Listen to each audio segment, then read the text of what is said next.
Good morning, everyone, and welcome to Order Up, the Final Order Cutoff show. We are going to be talking about the incredible comics that are on Final Order Cutoff this Monday, December 29th, which is not a lot of comics with only 35 items total across the board on Final Order Cutoff. But that doesn't mean there isn't some amazing items that are worth your attention and worth getting orders to your local comic shop for. And with that, Kyle and I will also be discussing our big top 10s of the year of 2025. So stay tuned for that and more after these messages.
Hi everyone, I'm Mathias Lewis, and I'm here to talk to you about FOC, or Final Order Cutoff.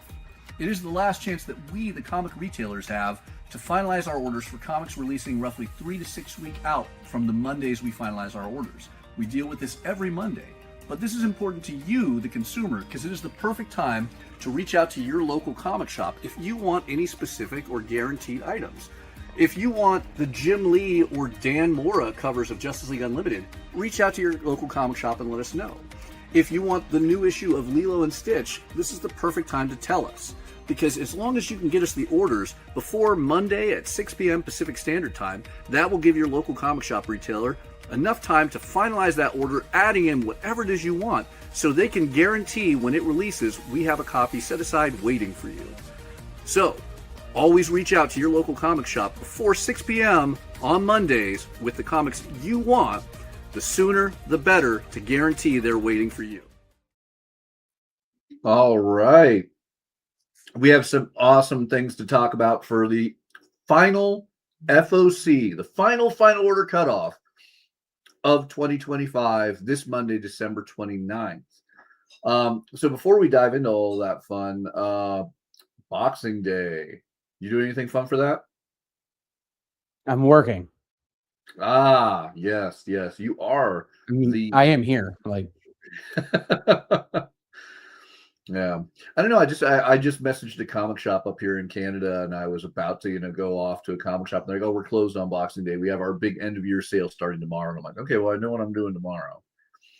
But hopefully, I've got a convention tomorrow, so it's one of those. It doesn't stop.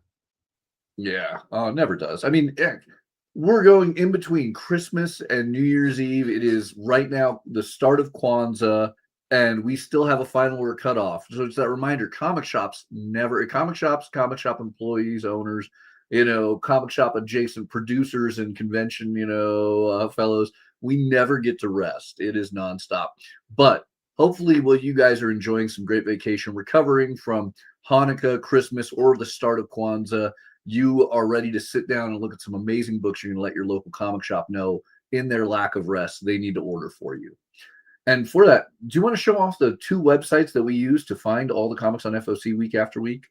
Now, if you're into Marvel, IDW, Dark Horse, Distillery, Boom Studios, Ignition Press, Kodansha, Square Enix, or others, you're going to want to use prhcomics.com. PRH is the home of Penguin Random House, which is one of the bigger comic distributors in the world right now.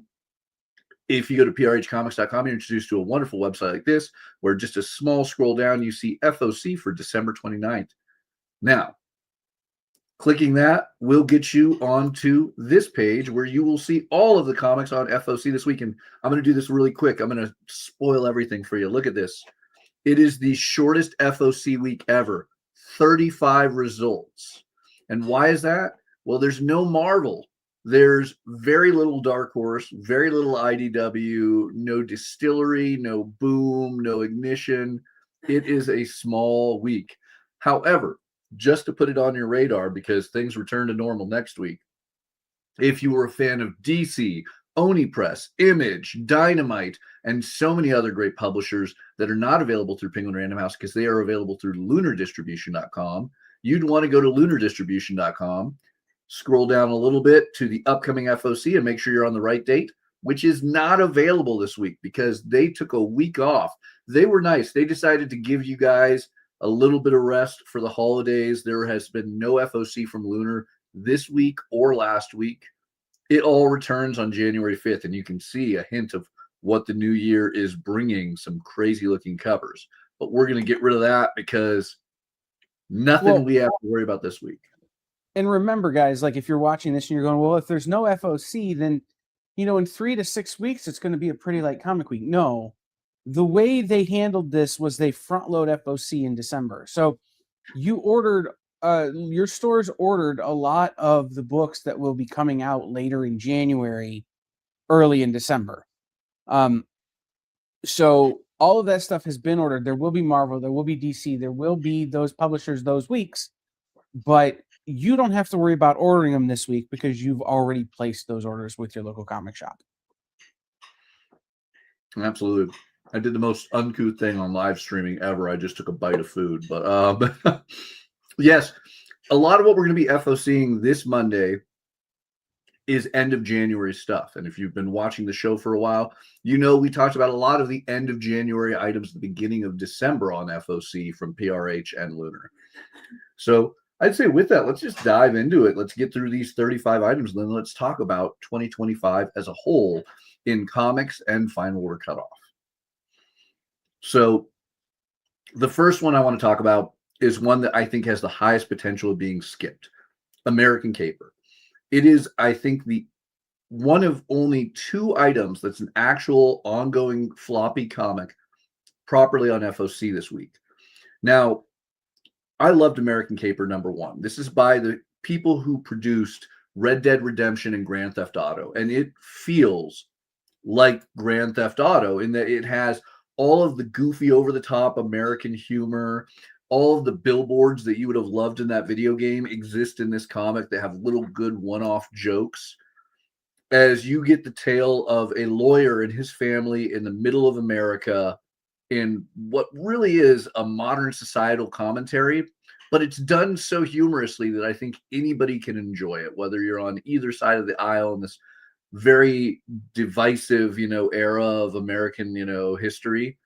This book is just a crazy, goofy, funny book. And Dan Houser and Laszlo do a great job. Here's the problem. Issue #1 dropped, great book. I think a lot of people picked it up. Issue #2 came out this past Wednesday, Christmas Eve.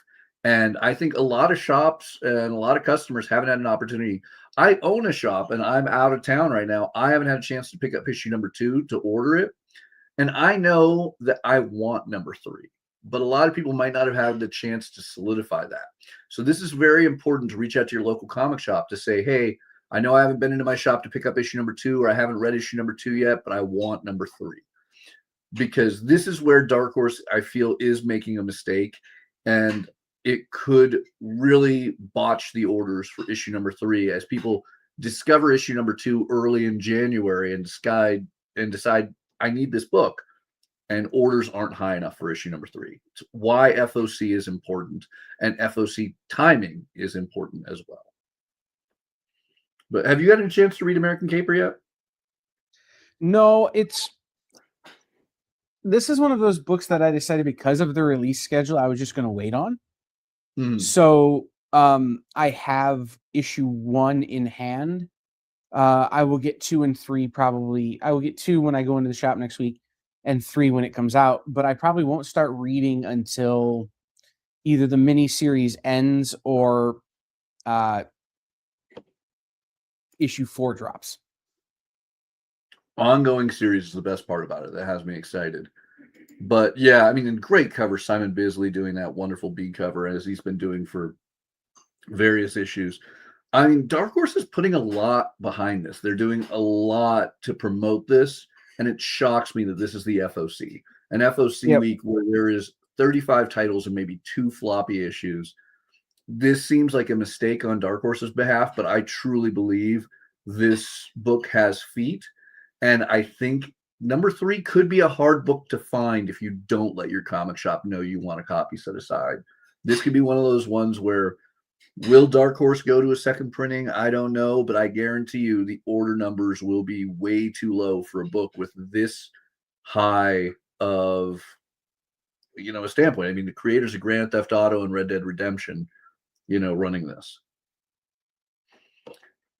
So another one going in a very different realm. If you want a great historical, educational comic book, and I'm talking about it is a comic book. This isn't a history book. This is not a prose textbook. This is a sequential art telling of the history of the war between Ukraine and Russia. It is a brief history of a long war done by Miriam Nam, as well as Yulia Vus and Ivan Kipida. I think that's how you say it. It's horrible. I'm not going to lie. But it's 2 incredible Ukrainian artists, as well as a Ukrainian. I believe they're from The whole team is the whole team from that part of Eastern Europe, right? Afghan Ukrainian journalist. Yeah. So this goes back to 2014 and the original, sort of overtures of what has become the thing we know is currently happening, right? So it goes all the way back, and it's this long history, but it's really kind of a brief history when you think about that part of the world, right? It's a very short snippet of what feels like a very long process.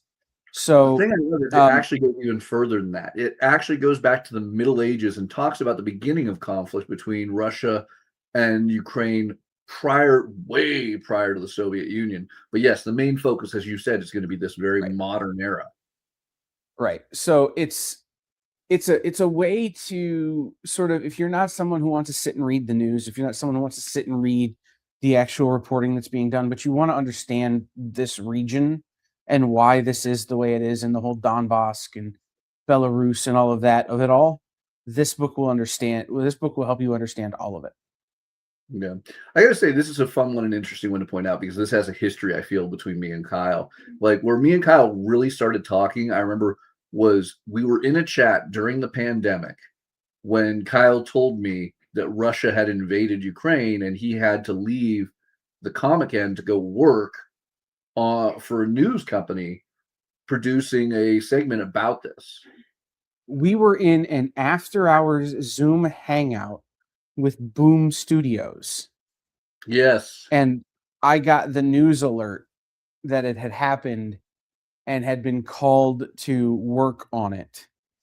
And I spent a couple of hours still in that Zoom call, just kind of working on another screen and updating the people in that Zoom. And then eventually I had to bail.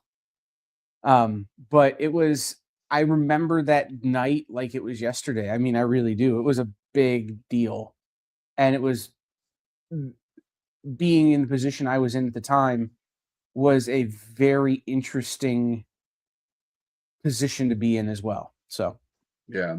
So, I mean, it's a crazy concept how 2 people on completely different sides of North America could be so heavily, I mean, like, I do iconically remember that night, influenced by this war happening on the other side of the world in, Eastern Europe and Asia.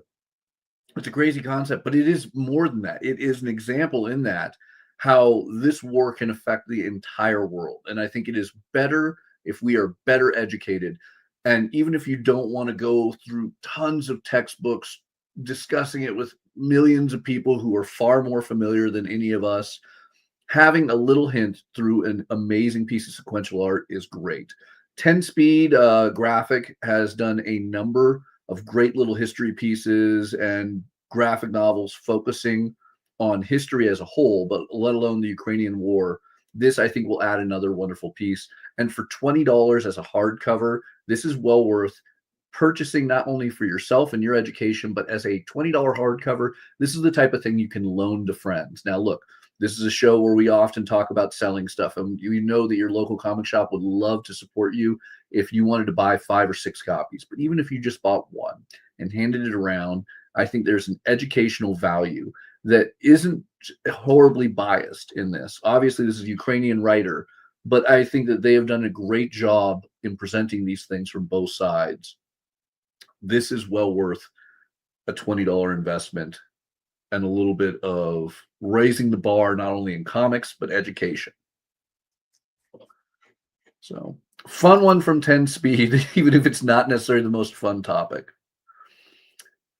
So, another big one I really want to talk up. Actually, I'm going to jump ahead because I had it under H, but it's Disney, is Hoppers.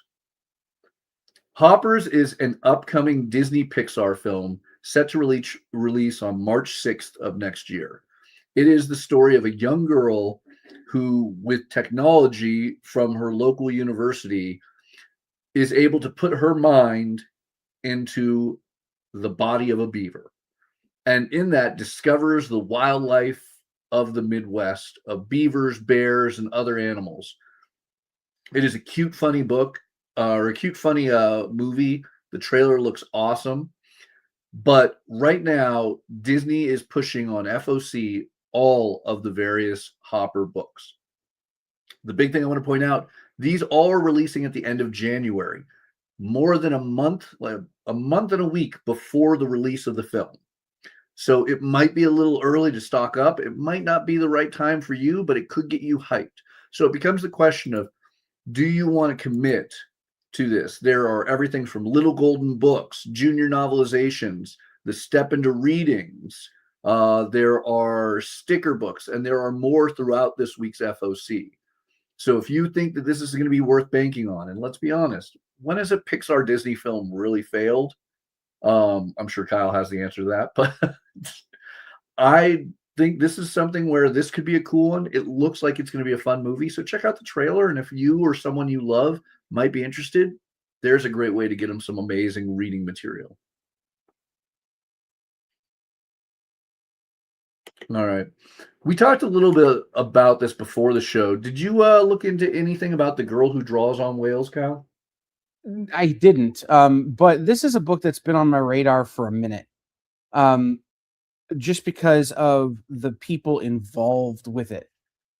This is a book that is Ariella Christiana or Christiniana, or however you say it. I'm not 100% sure how to say it. They also did Adora, and they worked on Mata Hari from Dark Horse. Yeah, So this is award-winning. Yes, this is an artist whose watercolors have won them pretty significant awards. And I think the idea of having a Middle Ages book that feels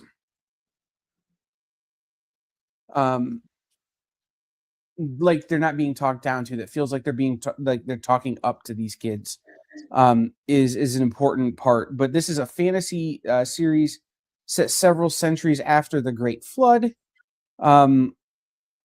And these people who live in a seafaring village, and a whale comes to the town, wounded, dying, alone. And Well, I this think whale has... one of the key things to point out is, like the title says, it's about a girl who does draw on whales, which isn't a metaphor. It is a young girl who draws on whales, and the whales let her do this. And the cool thing is, well, she draws all these things on whales. Now and then, the whales will come with other drawings that she and the people from her village didn't do. So, as you were saying, Kyle, a whale comes. I was trying not to spoil all the details, man. Sorry, I was trying to set you up a bit more. No, I'm trying to leave stuff out so there's a reason to read the book.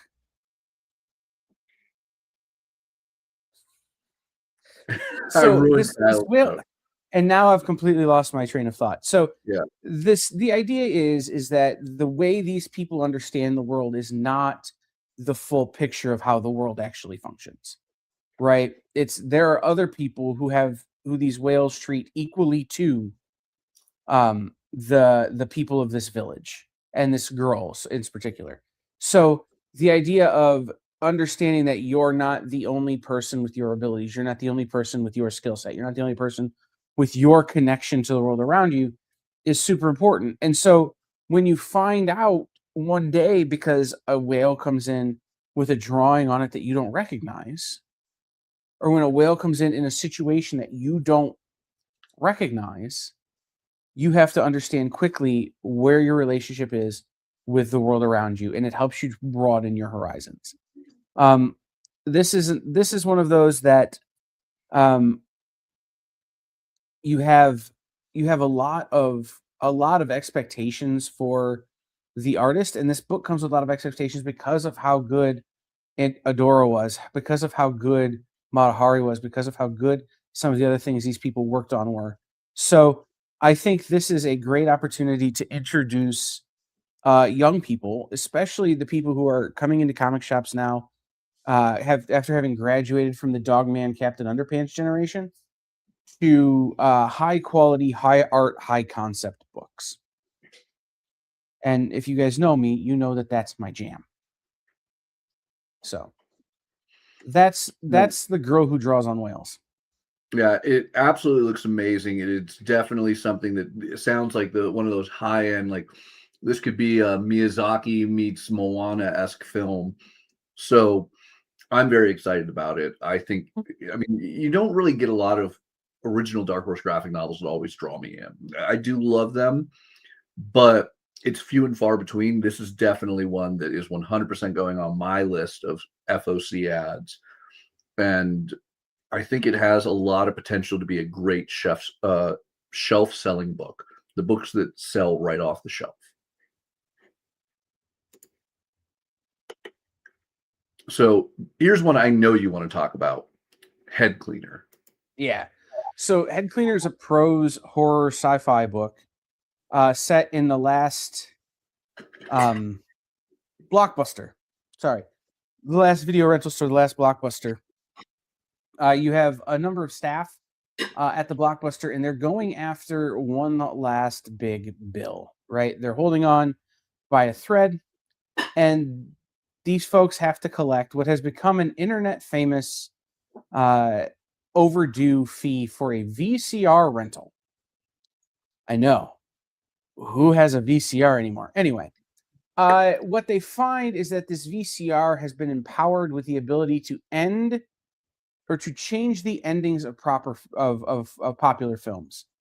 And depending on what the film is, potentially change the real world. If you are in a nonfiction film and you change the end of the film, it changes history, is what they find. And so they are trying to figure out the best use of this knowledge and where it goes from here. And the reason this book kind of struck me is that I am a big fan of D&D live play. And Dimension 20, which is the D&D live play campaign on Dropout TV, did a series called Never Stop Blowing Up, where a very similar story takes place. And what I like about this is that this is a little more grounded in reality, whereas that is a little more grounded in fantasy. But the whole thing is so fantastical and such a throwback to like my youth, right? When we had to be kind and rewind. That you have this opportunity here to really have a nostalgia story with a whole new feel to it. Yeah, I mean, everything from the cover of this trade paperback onward, it just screams that like 80s, 90s culture, and I'm certain the references throughout it will be phenomenal. Like, I am 100% into this. Now, I want to remind everyone, this is not a graphic novel. This is a prose novel, so it's just text, and yet I feel it's going to suck me in. I'm for it. I'm shocked how on the final FOC of the year, with such a small number of items, how many like last minute additions of things I didn't go into this week thinking I was going to add to my list, I'm going to have.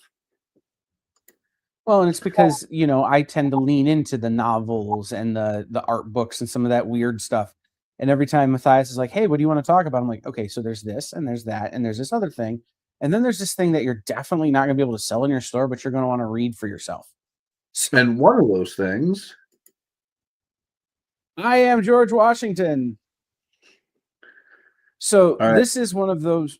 Go ahead. This is one of those famous people books, right? The Ordinary People Change the World books. This originally came out in 2016. Brad Meltzer, who, if you're a Ghost Machine out there working on first Ghost for Ghost Machine, just throwing that out there. Brad Meltzer did as part of that Ordinary People Change the World series. This is a re-release with a new cover that comes out next year, celebrating the America 250 celebration, the semi-quincentennial of the United States of America. And so this is a great opportunity to grab a book for a young person to kind of be like, "Hey, I don't know how much you hear about the news, and sometimes it's big and scary, but here's where all of this started from." And this guy who could not tell a lie and had wooden teeth, even though we all know that's not true, and but who was super important to founding founding the United States, was just a regular person who did an extraordinary thing. This is a great book for that. I mean, on top of that, I will always love Brad Meltzer from, some of the greatest New York Times best-selling novels. He is somebody who has been gracious to both sides of the aisle once again in this very decisive thing. He has been invited to the White House under several different presidents of both parties. He has a wonderful PBS TV show based around this concept of books. And he still does these really great mature mysteries. He's done some of my favorite comics from Green Arrow and Justice League. Brad Meltzer is a brilliant writer, but I do love that these are the ones that these are great, not only for a kid, but I have watched adults be educated from the I Am series. These have great details. This one even features a timeline of George Washington. And as he is the founding president and one of the founding fathers, one of the key members of the foundation of the United States of America, coming into the semi-quincentennial. Did I get that right, Kyle? Yep. Semi-quincentennial. This is a great book to just have. $10 for a book that literally is perfect for everyone. It's easier just to say America 250. America 250. I do like that. If that is not already a thing, somebody needs to hire Kyle on the. No, that's the organization. The organization that's overseeing the celebrations of the semi-quincentennial, that is the nonpartisan organization, is America 250. There it is. I like it. All right. Now, if you want to keep with American history and go for something a little bit more mature and modern, but still great for most ages, is March. This is the biography of John Lewis, done by John himself, along with Andrew Aiden, and incredible artwork by Nate Powell. It has released originally over 3 trade paperbacks from IDW and Top Shelf. It talks very heavily about the civil rights movement, the Jim Crow Acts, a lot of key parts of the 20th century that defined what brought us to a modern day America and are still relevant to this day. John Lewis, unfortunately, no longer with us, but his story has never been more relevant as we go into the modern era. And I'm glad that March is getting an omnibus collection. So one binding, the entire story, including additional content, not new story, but index pages and other analytical pieces that add to it. And at a ridiculous price. I mean, Kyle, first off, you were talking about this is not an easy book to source nowadays. Right. The individual issues, the individual trade paperbacks, right? And you do have to read them almost as though they're issues, right? Like volume 1, volume 2, and volume 3 are getting harder and harder to find. They've not been in print for a minute. They've been sold out. And when they wind up at some place like a comic book shop or a secondhand bookstore or a one of those, they don't last very long. So even if Matthias were to log in right now and be able to order some because they found them in a warehouse somewhere, from a distributor, they don't last that long. They don't sit on shelves very long. So to have an omnibus version where you can pick it all up for one price, which by the way is about a third of what you're going to spend for all 3 volumes. I think they're each $20. You're getting an omnibus printing. You're getting one bundle of everything to tell the whole story plus the additional content. So this is an easier way to attain what is becoming a harder and harder graphic novel series to get. And I mean, it's also a book I'm constantly worried, it does get challenged. That could be, that there could be groups trying to censor this. There could be groups trying to ban this book. I believe it might have actually been banned by a few groups, but this is an important piece of American history and great reading. And I mean, not only was this a congressman, Congressman John Lewis, this is a civil rights figure. This is a man who marched alongside Martin Luther King. This is a man who helped shape American history and talks a lot about American history, not just from a political level, but from a on the streets level. An amazing read. The fact that we can get the paperback. This was 3 trade paperbacks you can get as a single paperback now for $23 in softcover, $40 in hardcover. Either way, you're looking at an amazing value purchase, a very significant book. This won countless awards, not just comic awards. This won a National Book Award. I mean, this is a must-read, powerful piece. And for people who love sequential art beyond just tights, capes, and cowls, this is a must-own graphic novel on your bookshelf, sitting alongside books like Watchmen and Mouse. So no reason not to get an order in. No reason for your shop not to stock this. This is an important comic to have. So 2 different ways you can get it, both releasing at the beginning of February for Black History Month, the perfect time on that as well.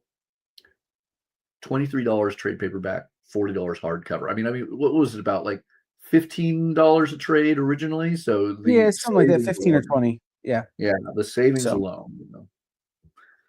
All right. I believe our only other single issue on FOC is the final issue of Mary Sue coming from Boom Studios. So I was wrong. Boom does have a book. Oh, no, I take it back. We have Mary Sue and Powers 25, number 5 from the incredible Brian Michael Bendis and Michael Avon Oming, as well as the awesome Joshua Reed on lettering there. So we have a great continuation of a few other single issues. But the one I want to talk about next is one that I've hinted at, I've spoken a little bit on over the past year, is Kevin Smith's Quick Stops. This is volume 3, and I think a lot of people could very easily think, well, I don't have volume 1 or volume 2. Do I need volume 3? Yes. If you are a fan of the View Askew universe, of Kevin Smith, of any of his films, this is a must-own. This is the first new Dogma story as Jay and Silent Bob team up with the Metatron, which is amazing. You get some incredible stories that Kevin Smith wrote about Shannon Doherty, not only the actress who unfortunately passed away too early due to breast cancer, Shannon Doherty, but also her character in the films. Kevin does great stories for both routes on that. You get the story from the Chasing Amy movie, the comic that we never actually got to see is finally written in here. This is just an awesome one. If you love Kevin Smith and you love the various movies from Mallrats, Chasing Amy, Dogma, and Jay and Silent Bob, this one is a must-own. It's a $25 hardcover for 4 issues. You get a beautiful new mini comic in the way of a cover of Kevin Smith basically selling you on this. I think it's amazing. I have enjoyed all of the volumes and single issues of Quick Stops, but this 4-issue collection that makes up volume 3 is the best. And you literally, if you've ever watched a Kevin Smith film, you don't need to read anything other than this hardcover. This is just like DVD extra features, deleted scenes, and fun content for those of you who want more of all of these great characters that Kevin created. And it's all written by Kevin, not ghost written, not anything like that.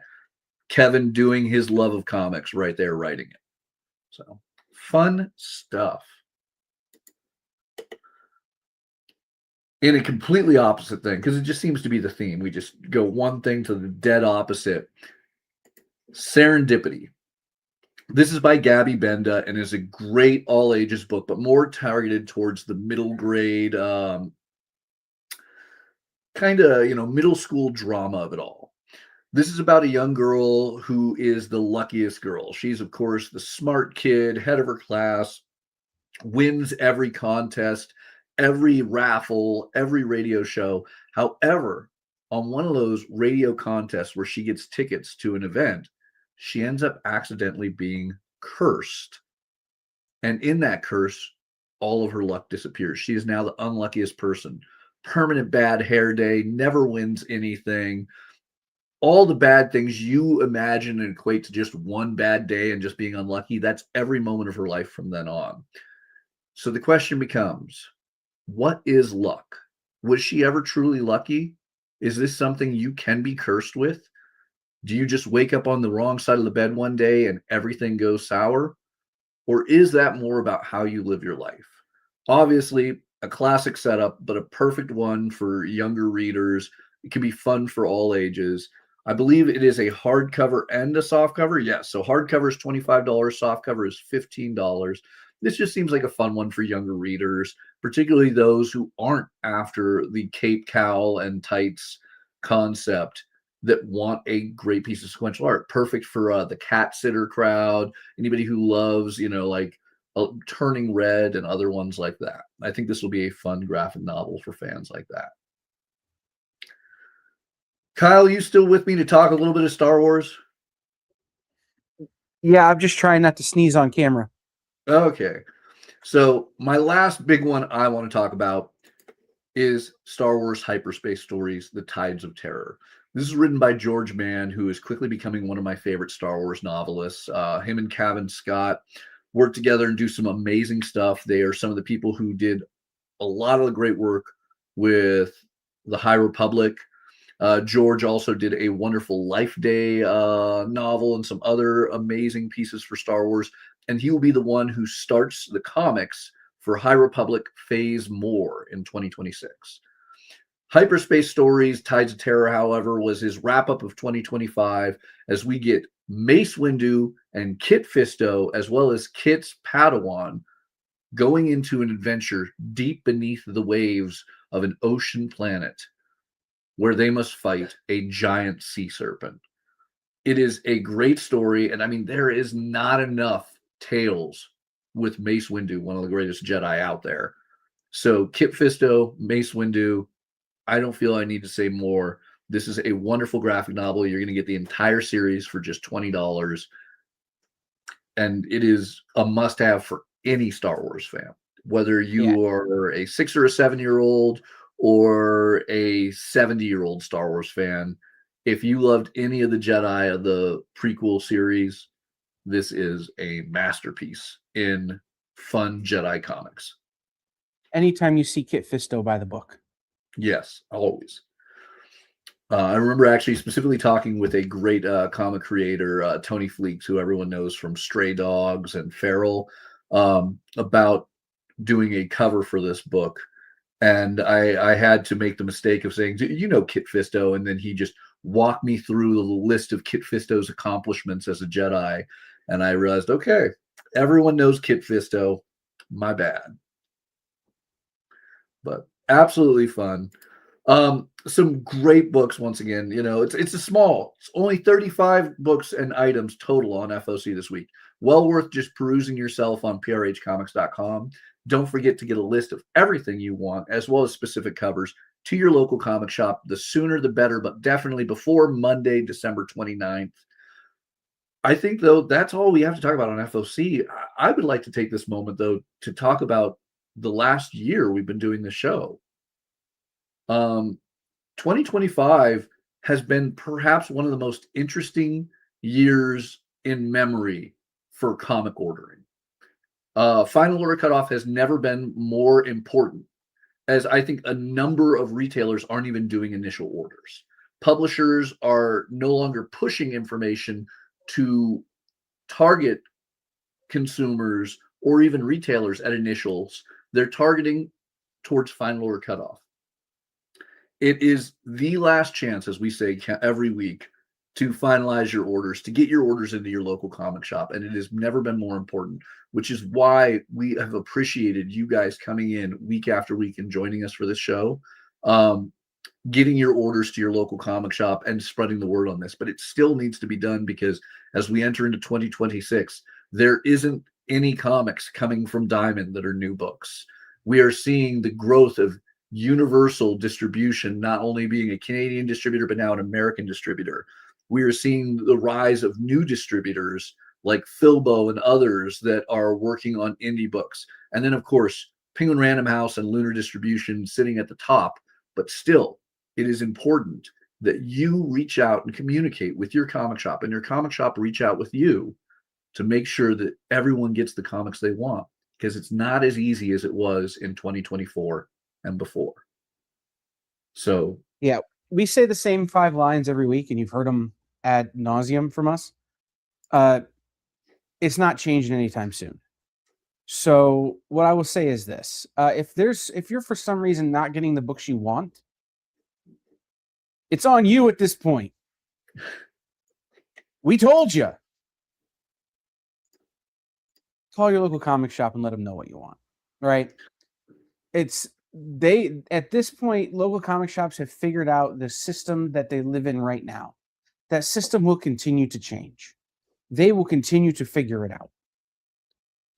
The only way that you're going to get what you want as a consumer is to tell your local comic shop. And the only way local comic shops, if you're listening, are going to be able to make their consumers happy is to listen to what the consumers are saying and order based on it, right? Like the days of being able to order shelf copies of random books because Diamond was floating you or whatever are gone, right? The days of being able to go through one big previews catalog and circle things like it's 1967 and you got the big catalog from Sears and Roebuck are gone, right? Retailers have to listen to what the consumers are telling them they want, and consumers have to tell their retailers what they want and do the research so that they know. So it's very much becoming a symbiotic relationship that maybe didn't used to be. So just make sure you're paying attention. You're on the cutting edge of that. Now, and if you want to include us, I can definitely bring up at least 10 points over the past year that we have, hopefully provided you guys with some great information. I think Kyle can too. Exactly. Which is why I think now that we managed to talk for 45 minutes about less than 35 objects, less than 35 items on order, we should get to our top 10. All right. Now, this top 10, we're not talking about the top 10 items on FOC this week. Again, there was only 35. We're going to talk about our top 10 items of 2025. Books that we talked about, that we promoted to you guys, and that we think help shape this year in comics. And hopefully, in some way, shape, or form, you might still be able to get from your local comic shop. Yes, this is also a proof of concept of why this show is important. Why should I? Now, we're going to start it off each with a prediction of what we still think is worth ordering. This coming Wednesday, after FOC, Ultimate Endgame #1, the blind bag hit stores. We talked this up and promoted it to no end earlier in the fall because that's how early we had to FOC it. Your stores likely ordered heavy on this, and we're hoping this is still a success. I think it is, because these blind bags not only bring the start of the big end game for all the Ultimate Universe, but they can have all of the ratio variants. They can have all sorts of amazing covers. They can have exclusive covers to them, and they can even have original artwork sketches by big name creators like Peach Momoko in those bags. I've been hearing news from stores that are opening the bags early to check that there are issues, and I've been hearing some that there aren't. So it is one of those things that I would not entirely trust the social media of this. This still has so much potential and could be so amazing. I'm going to say it is so amazing. So talk with your local comic shop. See if you can still get copies set aside if you didn't already order some. I'm predicting this is going to be the big end cap, literally coming on the last day of the year, January 31st. Yeah, I think rumors of this book's damage have been wildly exaggerated. Thank you, Mark Twain. All right. My prediction is Comics the Magazine #1. This hasn't even FOC'd yet. It'll FOC in January for March release. This features the Nick Dragotta cover, Absolute Batman, mixed with the great kind of stylings of Rico Renzi, who is the art director of the book. This Comics Magazine is edited by Joe Keating, Eisner winner. Joe Keating. And the whole idea of this is to give you a place to go to find out what's cool in comics, to give you stories, to tell you what's happening. Think Wizard Magazine when Wizard Magazine was still good before it got dumb. And every month, this book will have the Pullbox Power Rankings and other comic industry data that will help you as a consumer and comic shops know what's happening. Right? What people are excited about, what's selling well, what's, what maybe you might not be seeing is working, but is working other places. There will be great creator interviews. There will be tons of great stuff in this. Now, it comes with a cover price of $2.99, but if you let your retailer know now, like, again, this is one of those, hey, give them a nudge. There are bundles available of this that will get the price down so far your local retailer may choose to give these out for free as promotional items. So, might be worth reaching out to them and being like, I want one. I know other people are going to want one. Maybe go ahead and order the bundle. Yeah. I mean, it's definitely the spiritual successor, you'd say, of Zdarsky Comic News, correct? It's literally, yes. Without getting too far inside baseball, right? It's a lot of the same folks from Zdarsky Comic News. So it is definitely worth checking out for sure. All right, let's do our honorable mentions before we start defining things with our top 10. And mine has to be the big news of 2025 has been Marvel and DC crossovers, DC and Marvel crossovers. We had Deadpool, Batman, Deadpool. Going into 2026, we'll have Superman, Spider-Man. But the big one that I think deserves a lot of attention, not everyone had the chance to get, but it made a lot of comic shops and bookstores a lot of money. It was the DC versus Marvel omnibus. And I wanted to point out the one that was exclusively for comic shops, the direct market exclusive, which featured a Jim Lee cover with Jim Lee drawing new artwork of DC versus Marvel characters, reprinting that 1990s crossover. It is so unbelievable and yet absolutely amazing and satisfying to see these two juggernauts on the same page in the same binding once again. And this was a really cool way to get it. If you didn't get a chance, reach out to your local comic shop. Hopefully, fingers crossed, they still have the ability to, provide you with one. Otherwise, this was a masterpiece, and I am so thankful to both DC and Marvel for putting aside whatever beefs they've had in the past to come together on this. It's almost like when you realize you can make a lot of money, you can work with people. Who knew? All right. My honorable mention, again, Mathias already talked about a blind bag. This was the year of blind bags. So many blind bags. For me, it was the TMNT blind bag, Teenage Mutant Ninja Turtles #13. This is the start of the Gene Yang story arc, taking over for Jason Aaron and Joelle Jones. It was a great book.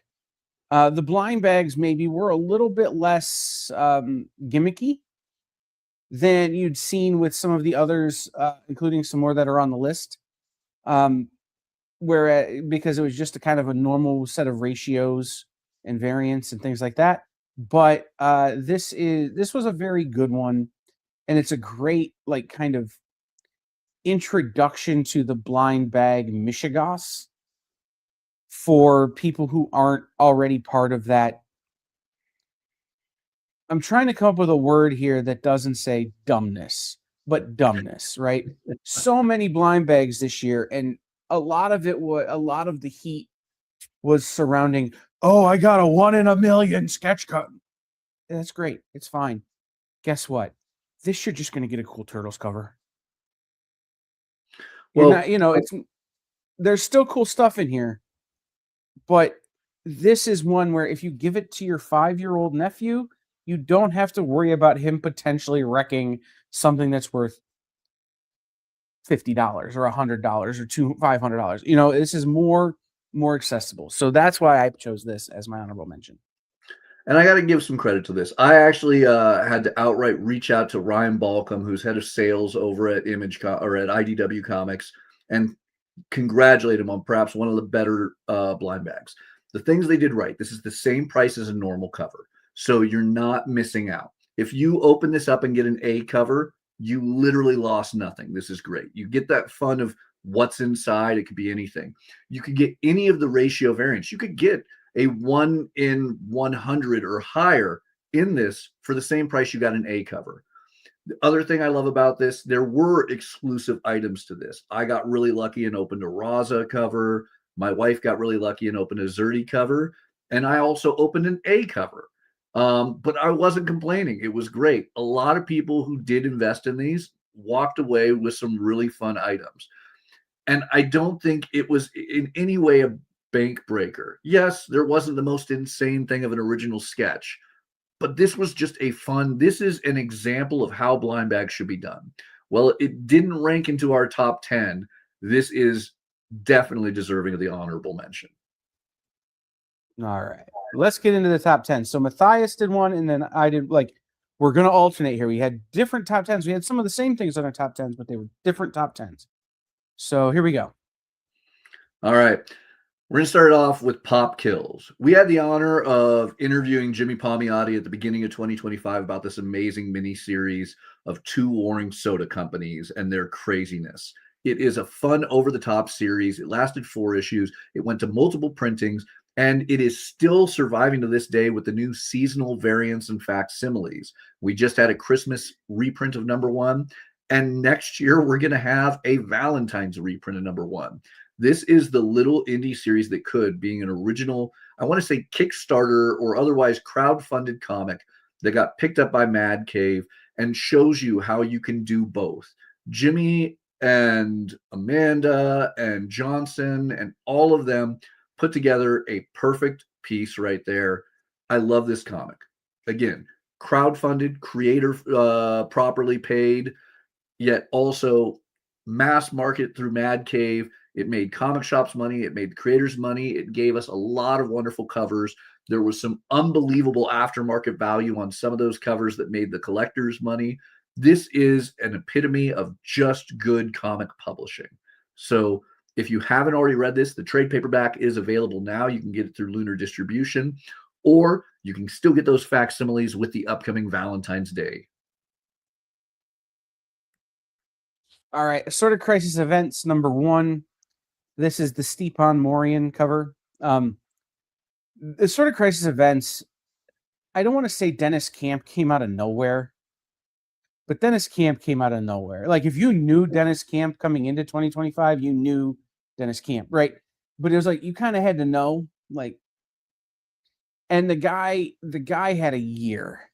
You know, between this and Absolute Martian Manhunter and a bunch of other really successful series, Dennis Camp put on a fantastic year. And Assorted Crisis Events, as a creator-owned image book, has been a really, really fun series.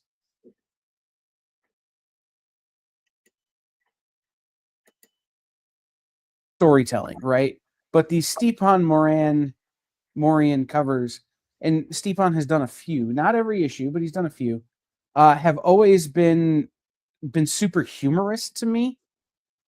Like the guy there with the end time sign upside down and things like that. So if you're going to read Assorted Crisis Events at this point, grab the trades.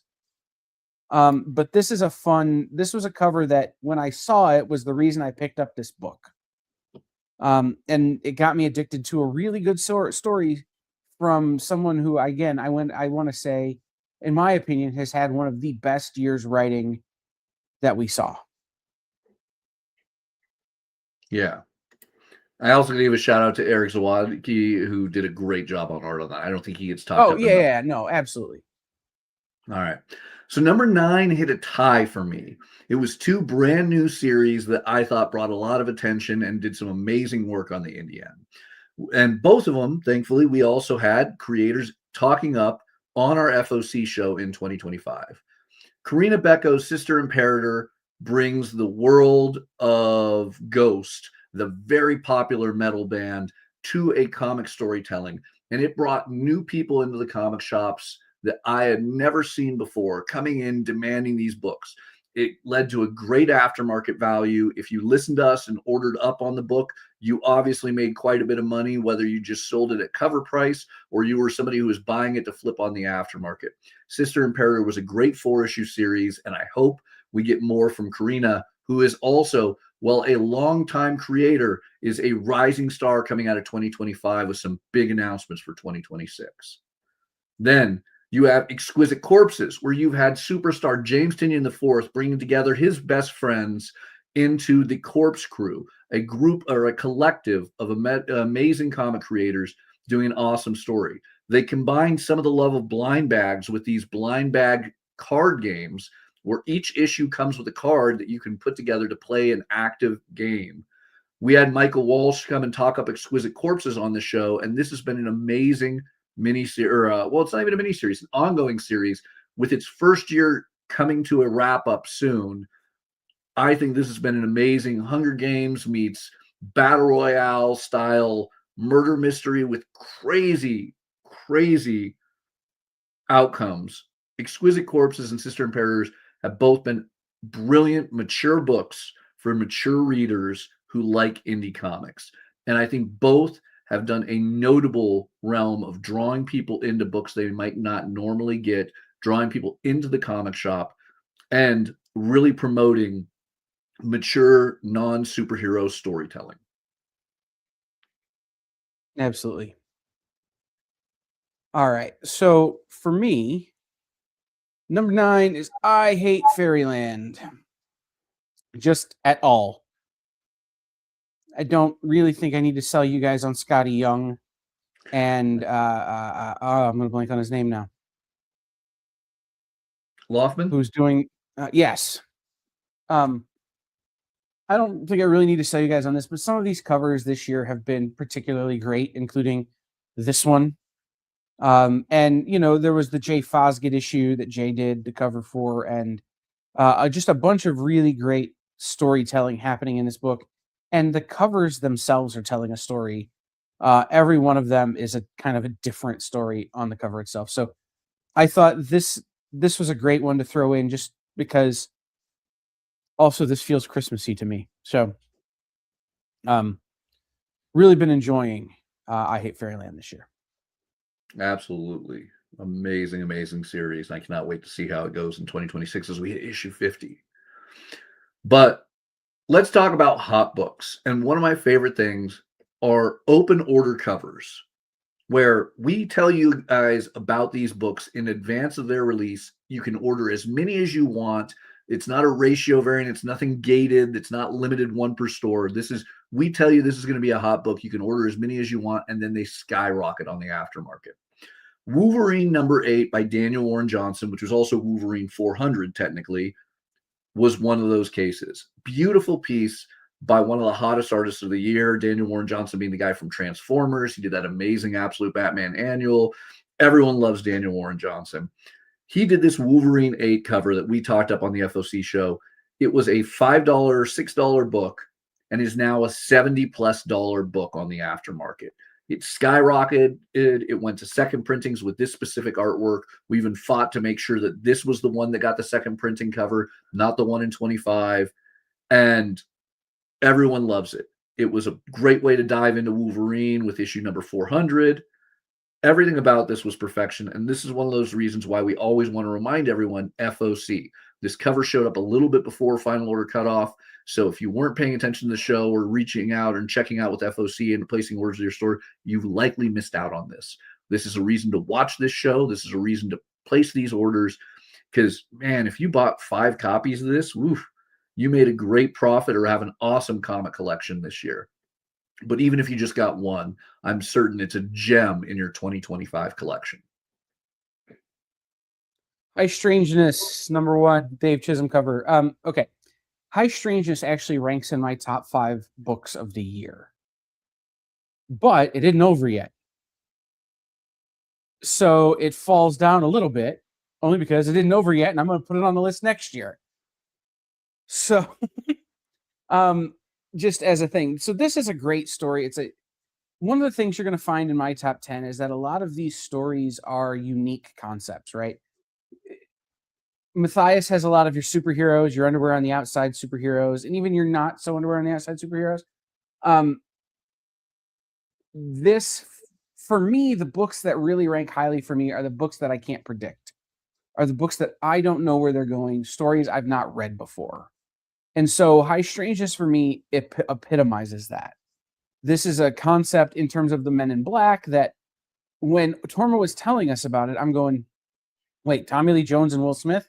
And then he starts telling me about the actual thing, and you go down the rabbit hole on the actual Men in Black, and then you start reading this book. And it tells a great story about, interactions with those characters. So I had a tie here, and I deleted one of them because I decided it was going to be its own book, and I decided not to, which is also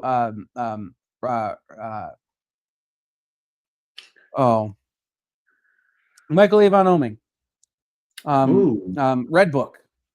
Yes. With Tinian, which is about space aliens in Russia. So again, like these books that are unique stories that I don't know what's coming, I can't predict the ending. I don't, kind of have a way to grasp on, and I just have to be along for the ride. Are the best books for me, Stacy. The best part of this one is that it's a wholly unique story concept, and that the issues connect, but you could totally see where each person's story is different from their own perspective. So really well written, really well put together book. And I got to say, I love, once again, this is another one where we had a creator talking, or well, in this case, a publisher talking it up. So I got to ask you, Kyle, when Torma was on the show during FOC for High Strangeness, were you as hyped for it then, or was this more of once it was in your hand? I had already ordered it by then. Oh, I love it. But again, like we talked about this earlier, I go through FOC on my own, and I tend to gravitate towards these books that I don't think are going to necessarily be the books we talk about on the show, that I don't necessarily think are going to be the books that shops are racking big numbers on, right? They're the books that I like. So the more art books, more high concept books. So I had already ordered this one, but then Torma started talking about it, and I got real excited. Yeah. So I know you already gave me credit of targeting specifically the underwear on the outside, or the, superhero books. Let's talk about some books where it's just superheroes with just underwear. These were two that landed in the top 10 on each of their respective FOC weeks for me, and have blown up, not only on the aftermarket, but outside of comic shops entirely. People are trying to track down these. Batman and Superman World's Finest 35, which was the incredible Chris Anka sweater weather cover, featuring Superman and Batman enjoying a bit of a jacuzzi in the Antarctic, as well as Nightwing 130's Kevin Wada cover, which was the pumpkin spicy variant. I love both of these covers, and I am not alone. The love for sexy male comic characters is clearly something the aftermarket is adoring, because that Batman Superman World's Finest 35 is a $200+ book on the aftermarket. $200+. You go check eBay sales, and they sell for over $200, hand over fist. And this was something that was in our top 10. I recommended that you could buy outright at FOC for $5, as many copies as you wanted. The same can be said of Nightwing 130. It was in our top 10. I know that Kyle gave me endless amounts of crap over it, but I love that spicy pumpkin Nightwing butt shot right there. That is a $75+ book on the aftermarket. That was a $5 open order, or sorry, $6. I'm looking at the price right there. $6 open order. You could just buy as many copies as you want at $6, and it is now over $75 hand over fist on eBay. So a huge shout out to sexy male comic covers, a huge shout out to the craziness of the aftermarket and the love for these, and also a big reason of why to pay attention to our top 10s. I'm waiting to hear Kyle apologize about my Nightwing love. No, because I'm just going to talk about hot dogs.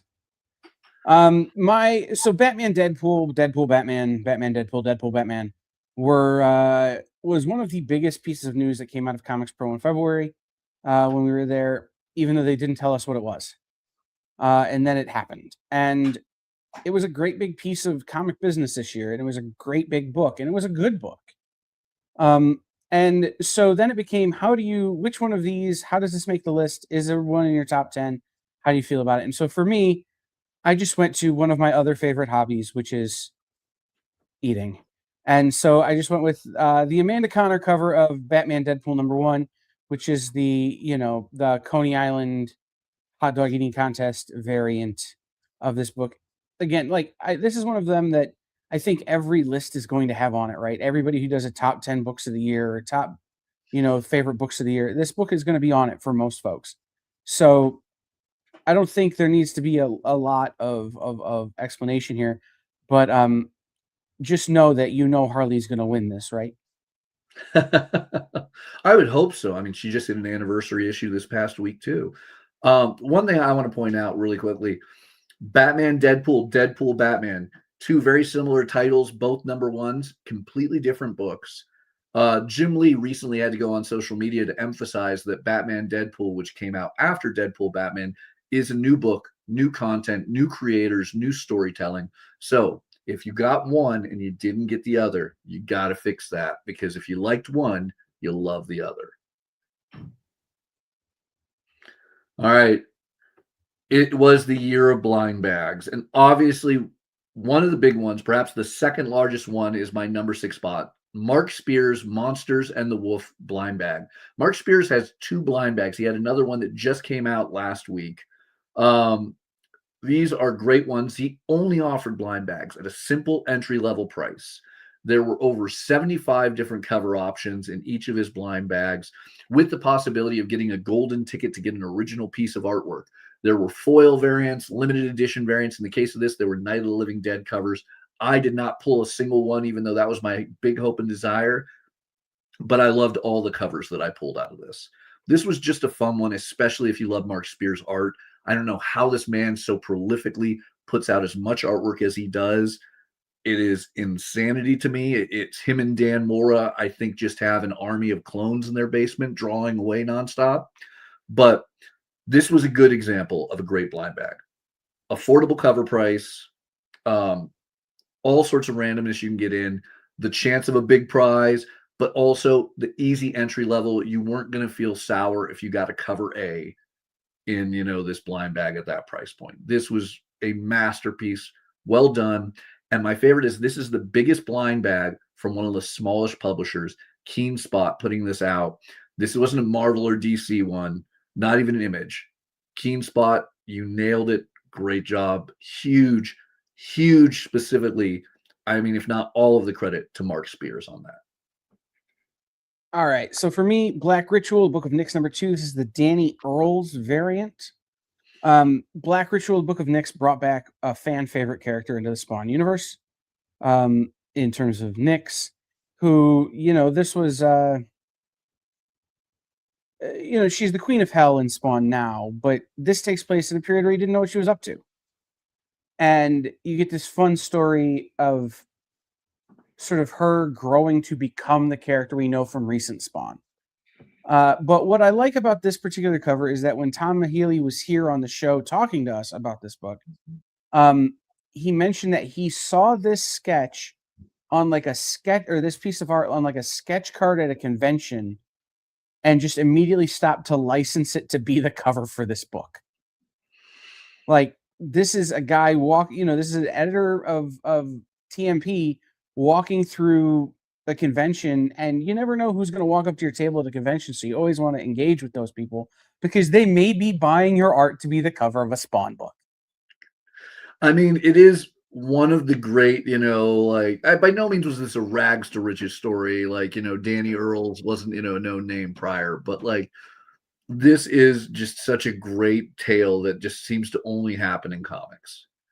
You don't often hear of your favorite movie director just walking down the street of some small town and then saying, "Hey kid, I saw you in that musical at your high school production. We'd like you to lead the show of our next big film."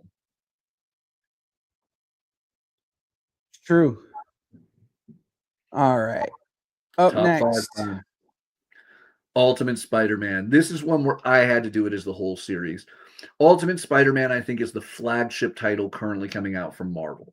While it relaunched in 2024, the year of 2025 has been solid nevertheless as we wrap up its second year.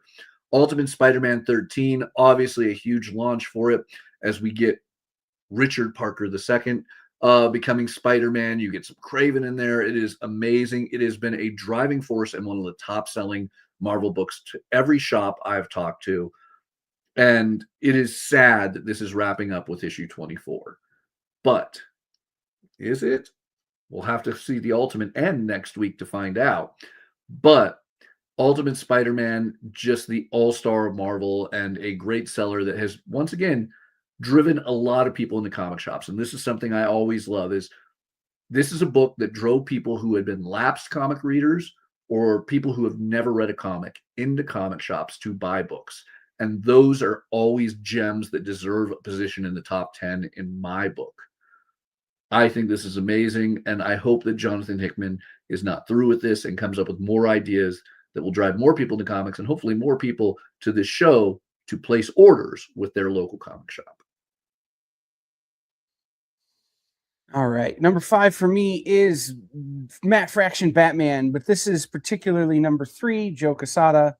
Joe Quesada, who most people know from his time at Marvel, drawing a Batman cover. Like, you can't go wrong with Joe Quesada, and you can't go wrong with Batman, and he did just a killer job on this cover. And Fraction's Batman has been so good. Yeah. I know a lot of people were kind of, I don't understand it. I don't get it. It's so different. It's so this, it's so that. And Absolute Batman has overshadowed so much, but this really does stand out on its own. I will say when they pulled Matt Fraction out back in February at Comics Pro to announce him as Batman, I was sitting on a laze of like, oh, whatever they're going to say about Batman, I could care less. But I was shocked. I was excited. I was all in. Of course, it took a long time from February to get to that Batman #1 release in the fall. And the malaise of it all started to set in once again. And I didn't think that Batman was going to have the love and success. The Absolute Universe was doing great. Batman Hush Volume 2 was waning heavily. I was not expecting this. And this Batman series, once again, took it by storm. The amount of new subscribers my shop saw come out of the woodwork for a new Batman series was phenomenal. It outsold Batman Hush 2, which was exciting in many ways. I'm sure part of it was on the heels of Absolute Batman, but I can't complain. This was a great one and definitely a solid, deserving number 5, Kyle. For me, when we get to number 4, it is DCKO. This is another big one up there with the absolute titles. Scott Snyder, Joshua Williamson. This is just an unbelievable understanding that DC editorial and creators have in this moment of what makes a book popular and sell. This one had a bit of a slower hit, even though we promoted the heck out of it on FOC. But everyone wants this book now. This is doing better than any other Marvel or DC event in the last decade, I think. It is drawing a ton of attention, and we haven't even gotten to the crazy DC crossover with IDW, Dynamite, Image Comics, and more in DCKO Battle Zones. It has a crossover with the main universe and the Absolute Universe. Everything about this is proving the folks at DC know what fans want right now, and this is a huge case of it. So we got a sneak preview of what's coming up. All right, for me, Dick Tracy. Again, this is one that started in 24 and did most of its work in 25. But in particular, this cover for number 14 really kind of represent what Dick Tracy is and why he is the way he is and sort of the backstory of the character. But every cover on this is this same sort of painted style that really does reflect the sort of crime noir. She was a dame, see, who walked into my office kind of feel that Dick Tracy has, while maintaining the very cartoony nature of both the villains and the good guys in this story. So I think Alex Segura did a great job writing it. I think Mad Cave did a great job of putting people with him throughout the series that really complemented his style and understood the assignment when it came to telling a Dick Tracy story. And another really cool one is the wide, diverse range I would have never thought Dick Tracy would draw in. Previous Dick Tracy series have just bombed for me. This one, not only my father and my business partner's fathers, who are both men of a certain older age coming in for this, that obviously remember Dick Tracy from their youth, but I'm selling it to a lot of 20-year-olds also that are loving it just as much. So this is a crazily unexpected success in the form of this Dick Tracy. Number 3, you might shock some of you guys that it's not higher up, is Deadpool Batman for me. The big crossover that started the big DC Marvel crossover of 2025 that will continue into 2026.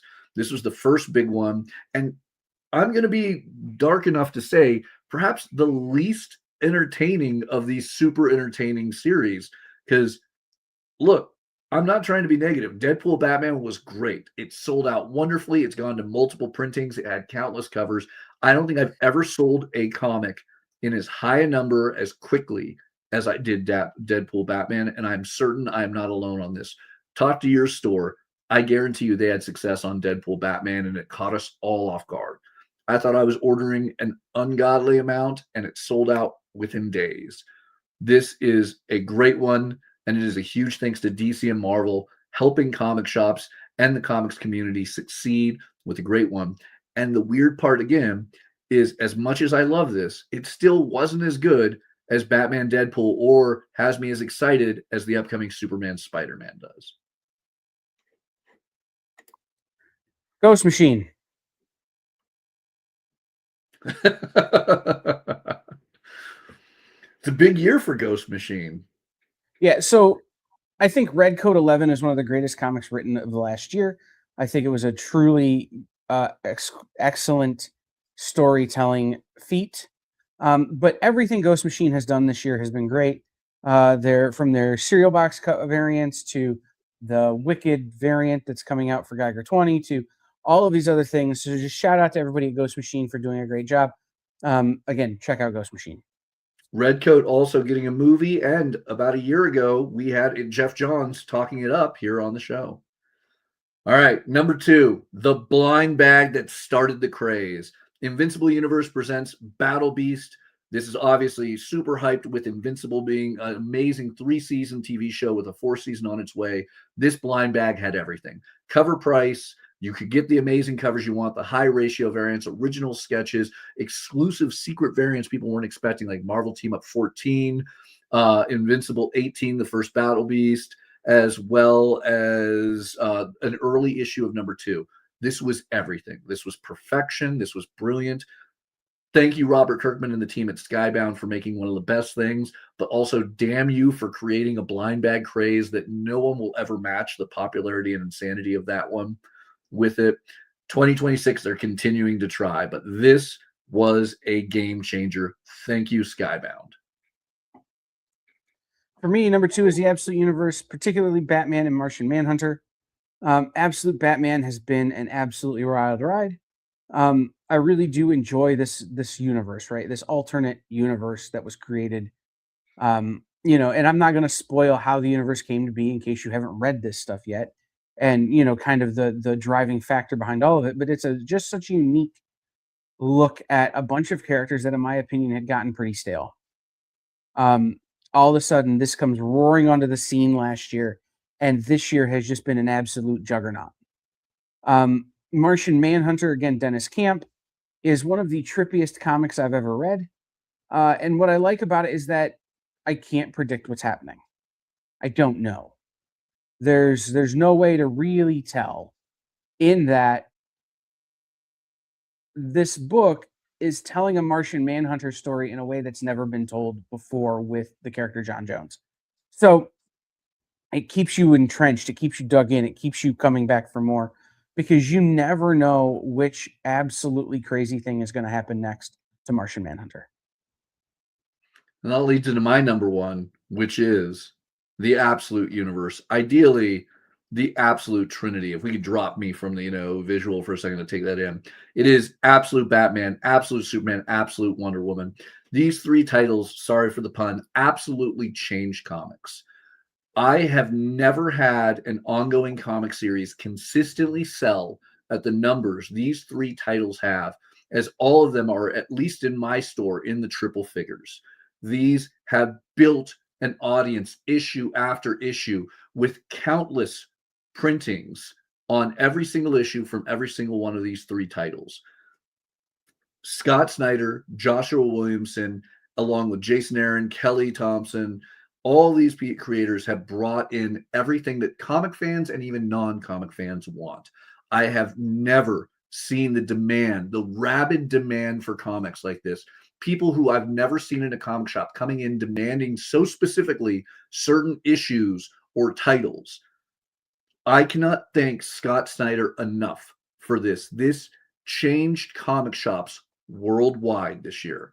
Worldwide, every comic shop, I guarantee you, benefited thanks to this initiative.